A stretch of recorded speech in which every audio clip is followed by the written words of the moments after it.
Hello, happy Saturday, everybody. It is day 13 of the International Great Black Read Aloud Day. And today is all about wellness literature. And we are giving voice to words written by Black people around the world. And today we are sharing from Faith in the Valley by the wonderful Iyanla Vanzant.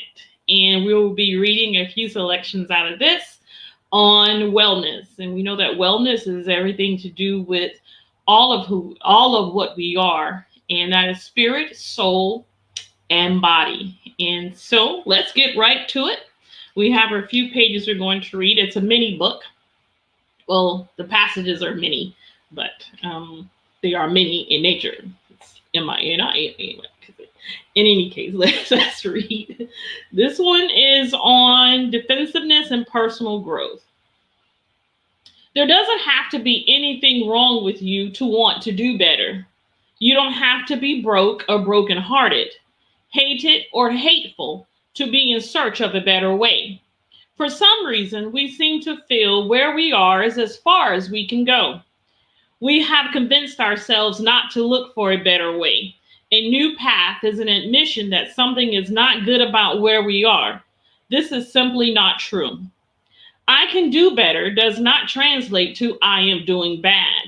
It is actually a recognition of the unlimited potential of the human spirit.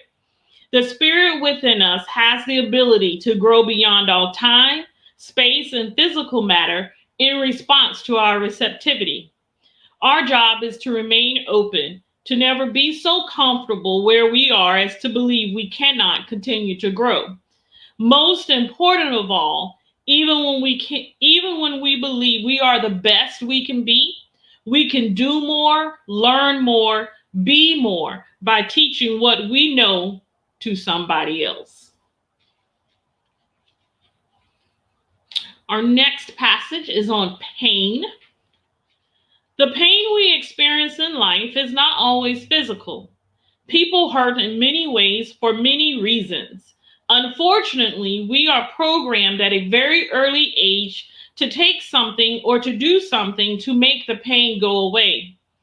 The taking or doing will often give us temporary relief. It usually does not root out the cause of the pain. As a result, we do what we must in the moment to find relief, and in doing so, ignore the growing malignancy which initially caused the pain.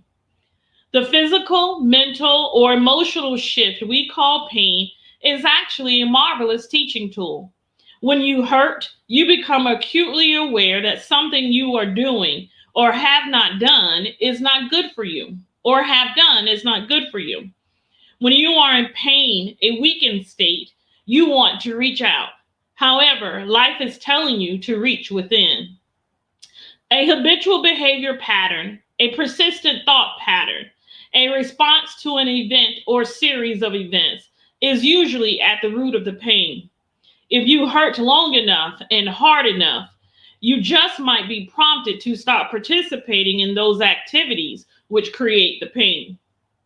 No matter what kind of pain we experience in life, see it as a shift towards something better. Remember, you are equipped to handle it. Resist the urge to get temporary relief. As you learn and grow, you will realize the greater the pain, the greater the growth. The greater the growth, the less is the likelihood that you will do anything to knowingly hurt yourself ever again. We are reading from Iyanla Vanzant, Faith in the Valley today. It is Wellness Literature Day. We are giving voice to words written by Black people around the world. And so we have several selections, and so we'll keep reading. This one is about doubt and strength. For many of us, it is hard to believe we have been chosen. I'm sorry, wrong selection.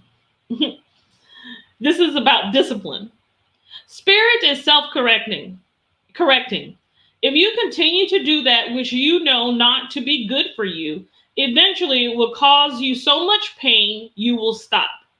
If you continue to eat, drink, smoke, spend without a budget, stay in toxic relationships, you will become so miserable you will find the strength, courage, willpower to rehabilitate yourself. Spirit really is self correcting. The longer you do a thing, the better at it you get. The more you pray, the faster your answer will come. If you increase your practice of meditation, the calmer and stiller your mind will be. If you read more, reassure yourself more, support, nurture, and honor yourself more each day, you will feel better. Instead of feeling anger or confusion, you will be clearer, more focused, and peaceful. The self correcting spirit in you will make the best of what you do more of. More destruction, greater pain. More construction, greater peace, pleasure, and plenty.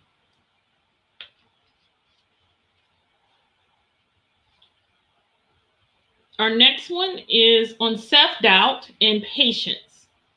So you think you are not good enough, not God enough. You've been doing everything you should, the way you should, and still the changes, if any, are slow in coming, almost insignificant. You keep wondering what more you can do. How much more should you know to get yourself, your life to the point of peace and plenty you desire? You're asking, when will it get better? When will you be better? Maybe, just maybe, things are the way they need to be. That doesn't mean things will not get better. It means they take time. Every seed planted takes time to grow. Every thought that crosses your mind is a seed. Every word you speak is a seed. Every action you take is a seed in the garden of life. You cannot see how the seed germinates. You will not see the roots sprout and take hold in the deep darkness of the earth. Unless you watch very carefully, you will not see that first little stalk poke its head up through the earth. If you move too quickly, you will trample the first leaves of that tiny plant. Doubt, worry, anxiety will retard the growth of spiritual seeds. You are a sprout in God's garden. Your roots are growing stronger and taking hold with every ounce of faith and trust you pour forth. God is a good gardener. She or he showers love and mercy and grace on the garden of life every day. God's seeds may grow slowly, but as long as God has anything to do with it, they grow strong in divine time and order.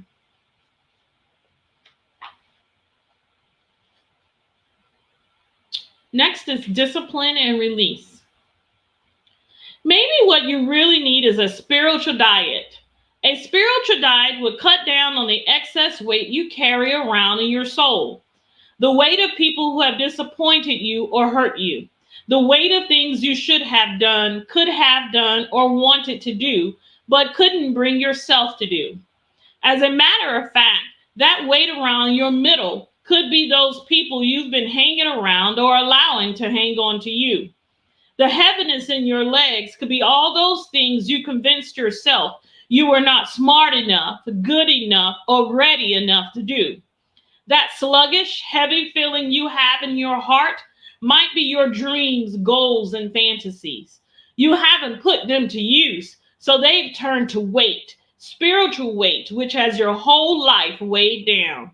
Yes, I believe a spiritual diet is exactly what you need. You can start right now with a heaping portion of forgiveness smothered in surrender. You will also need a big helping of laughter 3 to 4 times a day.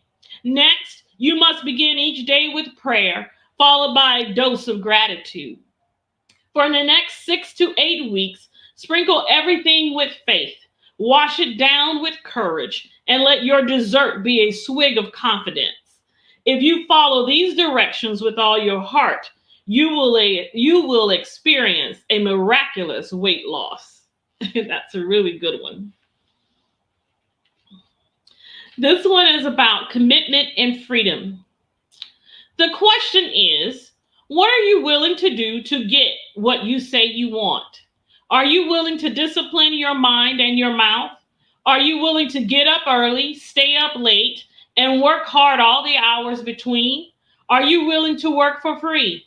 Are you willing to do it with excellence? Are you willing to do it even when your best friend shakes her head, laughs at you, and tells you that you are crazy? The question is, what are you willing to give up to get what you say you want? Are you willing to give up bad habits, negative thinking, and negative people? Are you willing to take a risk and put your butt on the line when all the signs indicate that you are totally insane? Are you willing to stand up for yourself, to speak up for yourself? Are you willing to walk away from the people who will be very upset when you stand up and speak up? Are you willing to walk away from everything you now know to get something and some place you can only hope will be what you want it to be? The question is, who are you willing to be?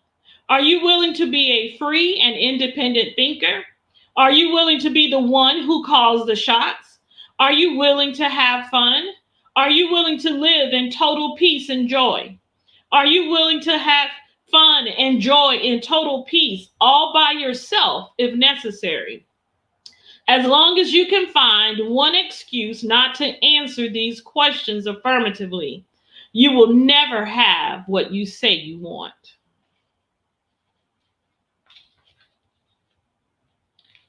Next is control and meditation. The truth of the matter is, we cannot expect to be in control of the circumstances in our lives when we cannot control our minds for 5 minutes. We can spend years running around in an attempt to make certain that things happen or don't happen before we realize that nothing is getting done. While we have so much to do, we resist and in some cases refuse to spend 5 minutes a day trying to reach the master repairman, the one who is truly in control of our lives, the only one who can fix us when we are broken. Meditation is more than doing nothing. It is the art of listening. It is a practice which enables us to tune in and fine tune the key areas of our lives, the mind and the spirit. Meditation is a daily minimum requirement that will prevent us from breaking down and falling apart at the most inopportune moments. Some of us are so afraid of losing control, we can convince ourselves we don't know how to meditate. We don't have time to meditate. Or even if we stop to meditate, the problem will still exist when the meditation is over. These are all clever little excuses to ensure that we stay in control of things we can't control. If you are one of us who uses one of these excuses, ask yourself, what method would you suggest to give the repairman time to work? And we're almost done. This one is about acceptance, which is a good part of wellness. The human psyche is the most fragile possession we have. It doesn't take much to damage, in some cases shatter, our sense of self and security within our being.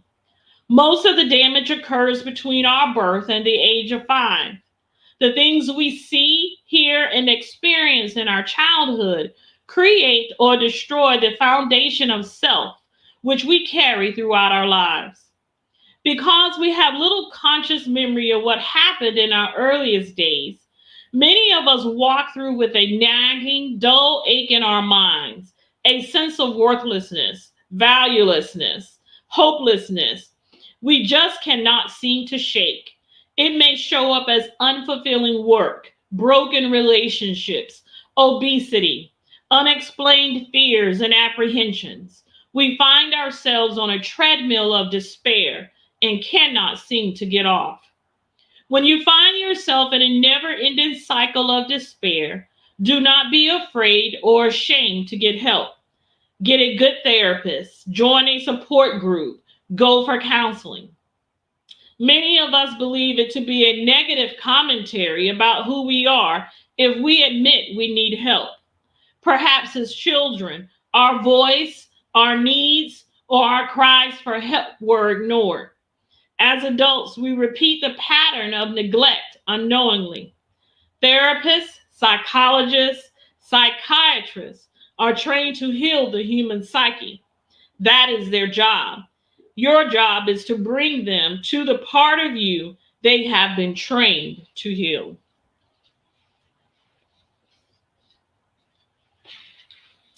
And last, you behave differently when you know someone is watching you. Just as children sit up straight when the teacher is in the classroom, or workers exert a little extra effort when the supervisor passes by, it is human nature to do a little more and a little better when you know someone is watching you. Has it occurred to you that someone is always watching you? Have you considered that the someone is God? God is always watching what you do and how you do it. She or he wants to see how you handle your tests and talent and challenges, and whether or not you are grateful for your blessings. God is listening to every word you say. How you talk to other people and what you say about other people is very important to God. Your words reveal your knowledge and understanding of the power that you have been given, the power to create and destroy with the words you speak. Most important, God is paying very close attention to how you treat you and what you say to you. God wants to know if you act like you know that you are a unique manifestation of God. We have been reading today for Wellness Day. We have been reading from Faith in the Valley by Iyanla Vanzant. And we want to encourage you to participate in the International Great Black Read Aloud Day. Today is Wellness, so find something written by someone who is Black. Any country, we are just celebrating the written word and giving voice to words written by Black people all around the world. We will continue to do so. It's been 13 days, and we are going to finish this month, Black History Month, by reading something else every single day this month. And we want you to join us. Get your videos, read, tag us, go live, or record it and post it.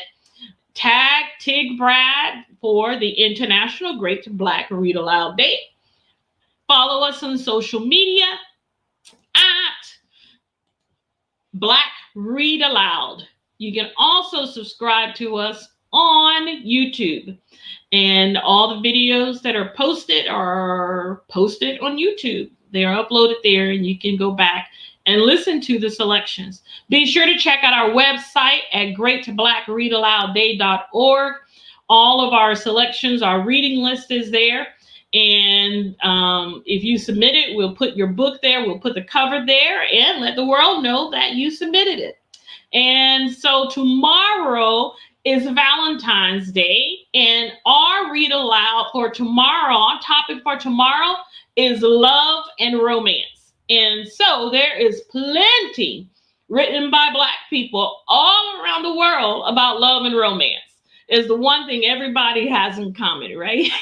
So we expect that tomorrow maybe you'll take a little bit of time and read something. Tag your boo, tag your loved ones. Let them know that you love them. It could be your parents, it could be your siblings, it could be your spouse, it could be your significant other, it could be your teacher. Just let them know that they are loved. Read something about love and romance tomorrow here at the International Great Black Read Aloud Day. We'll see you tomorrow for day 14. Bye-bye.